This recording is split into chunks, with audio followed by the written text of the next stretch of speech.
Hola a todos, muchas gracias por estar aquí tan temprano y venir a escuchar las presentaciones que tenemos preparadas para ustedes. Cuando comencé a realizar esta presentación, traté de hacer algunas preguntas respectivas a lo más básico a lo más específico cuando comenzamos a trabajar en uno de los programas de salud respiratoria. Una de estas preguntas clásicas es la siguiente. ¿Son necesarios los cursos IRA y ERA en este momento para poder desempeñarse dentro de una sala respiratoria? Vamos a activar un poquito el puntero. Y esto generalmente se responde con apreciaciones personales y hay pocos documentos oficiales que nos ayuden a concretar si es necesario o no. Yo sé que muchos están preguntando así como, o están diciendo, no, no quiero hacer los cursos, pucha, salen súper caros, no son necesarios, yo todo lo aprendo en el pregrado, no es necesario hacer estos cursos ir y ir. La mayoría tenemos esa opinión y sé que es complicado. Mi nombre es Daniel Rebolledo, yo soy kinesiólogo de Salaera del Cefam Los Castaños en la comuna de La Florida y voy a tratar de hablar un poco sobre la gestión de los programas respiratorios en el IRA y en el ERA. Antes de comenzar con la presentación más en detalle, les voy a responder la primera pregunta. El Ministerio de Salud a través de la Oficina de Informaciones eh, respondió fehacientemente en el 2011 cuál era su opinión. Y cito textual. En el año 2011 se emitió un ordinario a los servicios de salud donde se expresa que no es requisito obligatorio para trabajar en APS, específicamente en los programas IRA y ERA, el contar con los cursos de estos programas. Desde MinSal no se validan cursos de entidades privadas. Ahora, lo que a mí me gustaría entregar después de esta presentación es lo siguiente. Si bien la colega o el colega que hizo esta pregunta fue súper concreto y la respuesta fue no, no se necesitan los cursos para entrar a atención primaria, ¿fue correcta la pregunta que se realizó? Lo que tenemos que preguntar realmente es ¿para qué y por qué es necesario especializarse? ¿Cuál es el fin de que nosotros estemos capacitados en un programa de salud respiratoria? ¿Tenemos los objetivos claros al respecto? ¿Sabemos para qué es necesario capacitarse? ¿Conocemos nuestro rol? ¿Es suficiente con la formación de pregrado? O sea, con tener y clasificar el score de tal y saber lo que es un SBO o la intervención en crisis, ¿con eso es necesario para hacerse cargo de una sala de salud respiratoria? ¿Somos capaces de realizar algún tipo de gestión? Esas son preguntas clásicas que nosotros tenemos que realizarnos y para poder responder tenemos que manejar la mayor cantidad de información posible. Dentro de esa información tenemos que conocer las leyes y normativas vigentes. Existe un documento que se llama resolución exenta. Esta resolución exenta, y aunque la diapositiva tiene bastante texto, significa una norma dictada en virtud de una delegación de las atribuciones del presidente de la República estando exenta de revisión. Por lo tanto, debe ser acatado sin requerir ningún trámite de constitucionalidad o legalidad. Es muy importante esto, ya que la mayoría de los documentos del Ministerio de Salud están bajo una resolución exenta. Una norma técnica es un documento con carácter obligatorio, regulado a través de una resolución exenta, y se refiere directamente al manejo promocional, preventivo, diagnóstico, terapéutico o rehabilitador de un problema de salud. Dentro de estas, nosotros tenemos dos resoluciones exentas que son históricas, la 1111 de la Sala IRA y la 809 de la Sala ERA. Respecto a la guía clínica, cualquier conjunto de recomendaciones asociado en un documento puede ser necesario para el apoyo y la toma de decisiones de los profesionales de salud. Estos documentos están emitidos bajo circunstancias clínicas específicas y la idea es que la persona que consulta la guía clínica pueda considerar el documento como la mejor evidencia científica disponible. ¿Qué es lo importante de todo esto? Que tengamos la relación y la diferenciación directa de cada una. Una resolución exenta es un documento que no se puede discutir, no se puede cuestionar por parte de la atención primaria. Y esto va relacionado con estos dos. Ahora les voy a contar por qué. Cuando les dije al principio que habían documentos que habían sido bajados a través de la Oficina de Informaciones, hay una resolución exenta del 2011 que habla específicamente de la capacitación que debemos tener para trabajar en el programa ERA, por ejemplo. Y cito textual.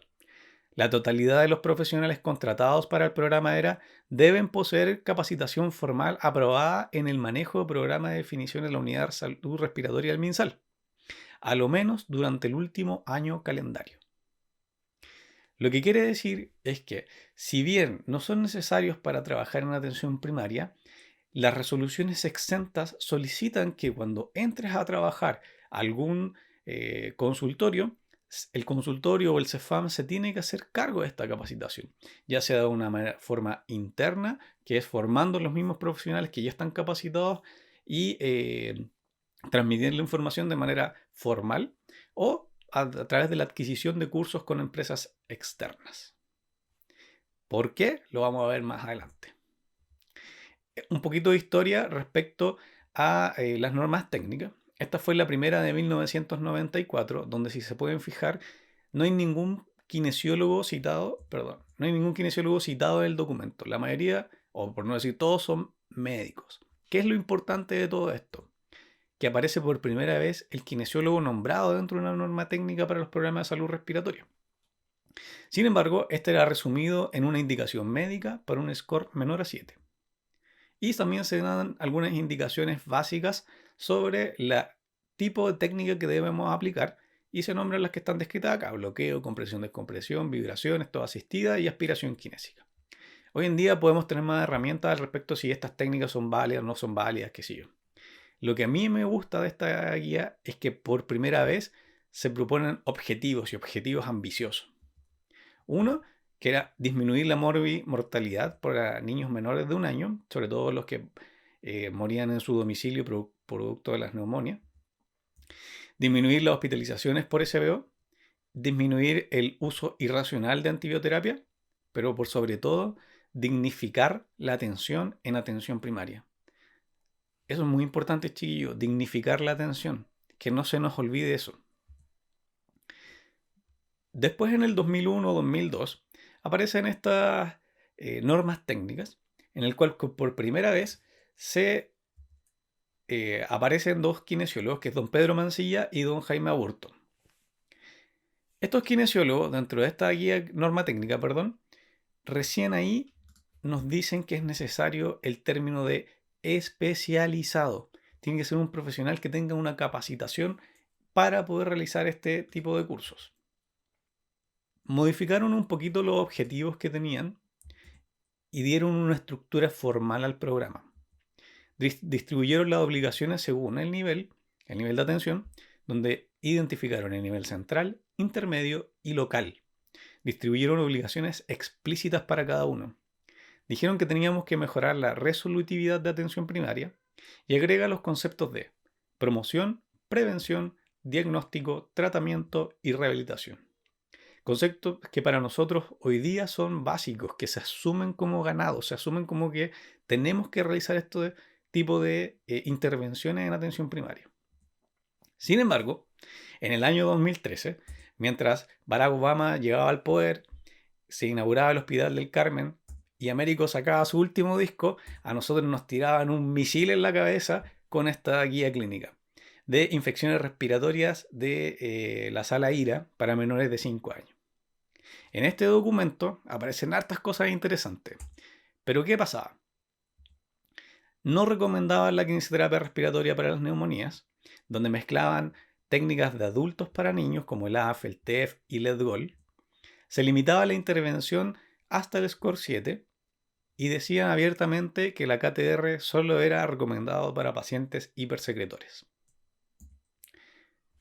Un grupo de kinesiólogos especializados, donde se explicitan 3 kinesiólogos: don Homero Pupo, Gonzalo Hidalgo y don Víctor Sepúlveda, perdón si se me olvidó alguno que estaba en la guía, empezaron a corregir algunos errores en conjunto con el equipo que había trabajado anteriormente, donde a través de la evidencia científica vuelven a recomendar el uso de la KTR para el SBO y para las neumonías, integran técnicas kinésicas correctas para niños, y se revierte la decisión donde hasta la actualidad podemos intervenir hasta el score 8.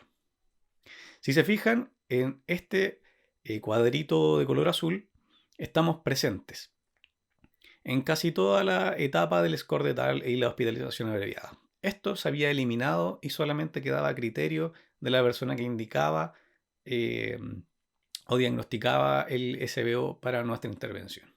Por lo tanto, los conceptos tienen que estar claros. Estos conceptos son especializado. Debe haber un kinesiólogo a cargo de la sala, un kinesiólogo con un perfil específico que tenga claro las funciones por nivel. ¿Cuáles son estas obligaciones por nivel o según la estructura? Existe un nivel central, intermedio y local. Como le había dicho anteriormente, el nivel central va a emitir documentos. Acá como ejemplo tenemos dos, el manual operativo de programas de salud respiratorias y las orientaciones técnicas para el manejo de pacientes respiratorios en sala IRA-ERA en contexto pandemia. Por ejemplo, si el manual operativo dice, las espirometrías van a durar 45 minutos, esto va de la mano de una resolución exenta desde el nivel central. Esto es jerárquico, no puede haber interpretación desde el nivel local, ya que estos documentos se tienen que respetar, son de carácter obligatorio. Ahora, ¿podemos conversar ciertos temas? Claro que sí.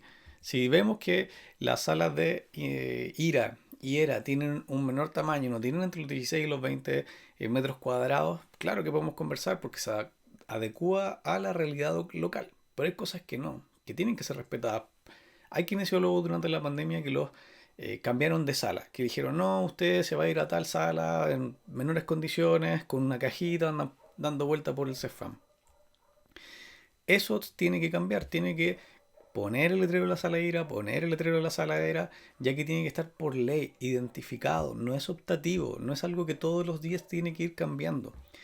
¿Ustedes pueden exigir esto? Sí, se puede exigir. Si tienen claro qué es lo que son las resoluciones exentas, pueden hacer el proceso que indica el estatuto administrativo e ir escalando según el nivel donde ustedes vayan a exigir que su sala vuelva. Lo mismo pasa para las orientaciones técnicas de la IRE. Cuando en algunos CEFAM se eliminó y los kinesiólogos, muchos empezaron a decir, ¿sabes que van a eliminar el IRA y el ERA? No, no se puede porque hay que cambiar toda una ley. Si el Ministerio de Salud dice que tiene que haber una sala o un programa IRA y ERA, no es que el jefe de salud local diga, no, desde mañana ya no hay más kinesiólogos. No puede hacerlo porque hay todo un flujo verticalizado desde el nivel central, intermedio como supervisor y local como el que aplica para poder exigir esto. Hay distintos niveles donde yo puedo exigirlo, podemos llegar incluso hasta la Contraloría si es que es necesario. La idea es que ustedes sepan que esto no es gratuito, nosotros no estamos en las salas de programa respiratorio porque no teníamos nada más que hacer, sino que hay un proceso de efectividad, de que la población nos reconoce como entes de referente de salud respiratoria. Entonces, el nivel intermedio, como dije anteriormente, es el que supervisa y el nivel local es el que aplica. Esto es súper vertical y es poco probable que cambie, a menos que efectivamente desde el nivel local pesquisemos algo que en el nivel central esté equivocado y eso por lo general es muy difícil de cambiar. ¿Ya? Están los objetivos sanitarios 2030, donde tenemos dos objetivos grandes, que son para las enfermedades crónicas y para las enfermedades agudas. Dentro de los resultados esperados está el incrementar la efectividad de las acciones promocionales, aumentar el acceso, aumentar la cobertura, disminuir la prevalencia y reducir y mitigar las alteraciones funcionales. Todo esto más o menos nos ha ido bien. Se disminuyó la tasa de mortalidad de un 12,7 a un 10%. ¿Qué es lo que pasa con las enfermedades agudas? Nuestros resultados o los resultados que esperan proponer para el 2030 es reducir el riesgo de presentar infecciones respiratorias agudas, aumentar la adopción de medidas de salud, aumentar el acceso a la atención, pero por sobre todo aumentar la calidad de atención en infecciones respiratorias agudas. En esto no ha ido mal. En la última década, en vez de disminuir la cantidad de gente que se está enfermando, ha aumentado. ¿En qué población? En los mayores de 75 años. Si leemos este documento, lo que dice es que generalmente esto no mejoró porque hay falta de promoción y prevención. Justo lo que debiésemos hacer. Se podría entender en algunos casos porque no está bien aplicado el programa y todo, pero la idea es que ustedes vean que si no cumplimos con nuestro rol, si no hay alguien que se dedique a levantar banderas rojas, que diga, sabe que lo estamos haciendo mal, de poner indicadores de gestión, de calidad, esto pasa por alto y nadie se entera, a nadie le importa. A los únicos que nos tiene que importar y estar abanderados por los programas es a los kinesiólogos y a la gente que trabaja dentro de la sala. Como sociedad científica, a través de la Comisión de Atención Primaria, hemos definido un perfil con criterios mínimos para el kinesiólogo de los programas de salud respiratoria. Nos hicimos las siguientes preguntas y afortunadamente, como tenemos integrantes de todo Chile, hemos visto realidades bastante distintas. Lo que nos preguntamos fue: ¿qué acciones podemos realizar como kinesiólogos dentro de un programa? ¿Quiénes tienen que hacerse cargo de este programa? ¿Cuál es nuestro rol? ¿Necesitamos una reorganización? ¿Será necesario explicitar todo por escrito? Y la verdad es que sí. Sí, generamos un documento al respecto y lo vamos a entregar al final de esta presentación para que lo puedan descargar y ver la misión, la visión y cuál es nuestra percepción como sociedad respecto al perfil del kinesiólogo, y lo pueden utilizar como insumo dentro de sus centros. En el año 2016, el doctor Ricardo Sepúlveda, junto a un grupo de profesionales de la sala ERA principalmente, se juntó para tratar de definir cuáles eran los problemas principales y generar indicadores de salud e indicadores de calidad. ¿Qué es lo que pasó? Perdón. Este grupo no pudo concretar mucho y lo único que definió es que faltan estándares de calidad, pero con un impacto demostrado que genere algo que sea conciso en la población. La disparidad que hay entre lo que hago yo, por ejemplo, en la Florida versus lo que puede hacer la Caro que está en Puerto Montt es distinto por muchas razones: el tipo de población, el clima, pero la idea es que tengamos criterios comunes que modifiquen la tendencia y la conducta del paciente. En el 2013 salió un documento que nos entrega algunos indicadores de gestión. El primer indicador es saber cuántos inasistentes tenemos en la sala. El segundo es saber cuál es nuestro porcentaje de crecimiento anual. Y el tercero es saber cuánta de la población que tenemos dentro de la sala ha tenido una educación de salud y de prevención de enfermedades respiratorias. A modo de ejemplo, yo solamente voy a enfocarme en uno para que se entienda. Como indicador importantísimo dentro de la sala ERA es saber cuánto es el porcentaje de crecimiento que tenemos que tener. Este documento nos dice que debemos aumentar en 0,5 puntos porcentuales la población de la sala ERA en base a la población adulta inscrita al establecimiento. No habla de inscrita validada ni nada de eso. Yo puse acá este ejemplo de mi CEFAM. Puse más de 20 años porque esto es lo que aplica en mi servicio. Y en este momento tenemos 1.134 pacientes en sala ERA, con 16.707 pacientes adultos mayores de 20 años. Esta relación nos da un porcentaje de 6,8%. ¿Qué es lo que nos dice la resolución? Que según este número tenemos que tener un 0,5% de crecimiento en puntos porcentuales, perdón. Lo que nos da un total de 84 pacientes. Por lo tanto, del 6,8 debiésemos pasar a un 7,3% de crecimiento. Estos son datos duros que ustedes deben manejar como indicador. No basta con que yo le diga al encargado del adulto o al asesor técnico del infantil: yo creo que hoy día vino mucha gente, yo creo que puede ser. No. Yo voy a presentarme como kinesiólogo y digo que tengo que crecer un 0,5%, y este dato me lo tienen que entregar de forma semestral o anual para los P3, por sobre todo para saber cuál es mi población. Si yo no conozco este dato, estoy mal. El kinesiólogo tiene que ser capaz de regular, controlar, supervisar, coordinar, analizar, proponer, prevenir, evaluar, optimizar y rehabilitar. ¿Cómo resumimos todo esto? Con la gestión clínica. La gestión clínica no es más que el uso de recursos intelectuales, humanos, tecnológicos y organizativos para el mejor cuidado de los enfermos. Se relaciona con el conocimiento clínico, la mejora de los procesos asistenciales y la organización de las unidades clínicas. En resumen, la mayoría de los kinesiólogos hacemos esto, pero no sabemos que lo tenemos que hacer, no sabemos que es nuestro rol. Nosotros somos los encargados de levantar banderas rojas. Las banderas rojas son cuando están pasando cosas raras que no tenemos idea a veces por qué es. No analizamos los datos de la población. Entonces, ¿quién es el que debe programar? ¿Quién es el que debe analizar esto? Uno, el asesor técnico del adulto o del infantil. Y debe haber un kinesiólogo encargado del programa respiratorio. La realidad local puede variar, puede haber un encargado administrativo o de gestión local de ese FAM, o puede haber alguien más central en las corporaciones de salud o encargado de todos los consultorios de la comuna. Pero tiene que haber un referente al respecto. Ojalá sea por centro para que pueda avisar con tiempo y que no sea todo tan centralizado, sino que sea más local en este sentido. ¿Por qué? Porque es el kinesiólogo generalmente el que visualiza el aumento de la demanda. Sabemos en qué época nuestros CEFAM tienen más aumento de la población y generalmente las enfermedades se van repitiendo. Pero por sobre todo somos los que hacemos el REM. Vemos cosas que no sé, voy a exagerar. Este mes se murieron 50 pacientes. Por lo tanto, tenemos que aumentar la cantidad de ingresos para poder cumplir con el crecimiento anual. Pero si nosotros no estamos pendientes de esto, el asesor técnico nunca se va a enterar.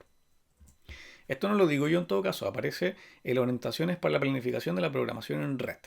Este documento, en el ejemplo del 2021, hay otro del 2022 donde no aparece, pero es lo mismo, nos enseña cómo pronosticar la demanda. Por ejemplo, si en marzo tuvimos 108 pacientes, en abril 120, resto 120 menos 108 y me dice que aumentó en un 12 pacientes. Para el pronóstico de mayo, yo sumo 120 de abril más los 12 que dije que había crecido, me da 132. ¿Qué pasa si en mayo vino menos gente? Hago lo mismo. 127 consultó en mayo menos 120 de abril me da 7 pacientes. Por lo tanto, para el mes de junio voy a pronosticar esto, 134. La idea es que ustedes sepan, que avisen, que empiecen a conocer su población y ver cómo va la demanda. La sala ERA y la sala IRA son dinámicas. En este documento está explícito. La programación no es una Biblia, es una herramienta de gestión. Y como herramienta de gestión se tiene que adaptar a los datos epidemiológicos y a la realidad local. Es flexible. Cuando los jefes de sector o el asesor técnico dice, ¿sabes qué? Esto no se puede porque no está en la programación. Bueno, se programará para el otro año si es que se necesita. Si vemos que nos dijeron durante este año tenemos que tener 10 visitas domiciliarias, inventando, y de repente empezaron a llegar muchos usuarios de oxígeno dependientes, eso se tiene que cambiar, se tiene que aumentar. Sí, y eso no puede ser, no se puede dejar de hacer porque no está en la programación. Es un proceso dinámico. Aparece acá, se lo recomiendo para que le echen un ojito. ¿Cuál es la realidad de los programas respiratorios? Uno, es irregular y depende de la localidad. Es muy dispar en todo Chile. Es poco reproducible, escasamente actualizado. Los kinesiólogos tienen múltiples funciones sin prioridad en los programas respiratorios. No sé si lo dije, pero lo repito, kinesiólogos que tienen un 80% de agenda en PAM versus un 20% para programas respiratorios. Nadie se preocupa de eso porque se reconvierte en funciones todos los días. Hay kinesiólogos que ni siquiera tienen sala, etc. Hay poca gestión programática generalmente de los kinesiólogos. Siempre cumplimos un rol más tratante, por lo general. No hay o hay poco análisis de los indicadores de la sala y hay una escasa actividad en el desarrollo de la nueva evidencia científica. Nosotros, como kinesiólogos, donde me incluyo, somos más consumidores de evidencia de niveles más secundarios que generadores de documentos científicos. Y eso es lo que tratamos o queremos tratar de aportar desde la sociedad científica actual, de la SOCHICIR. Como desafíos futuros, tenemos que establecer mejores indicadores de salud. No son suficientes. No me dice nada que la gente esté faltando mucho. Solo que yo no estoy llamando por teléfono o no estoy haciendo los rescates. No sé qué tanto me aportará eso.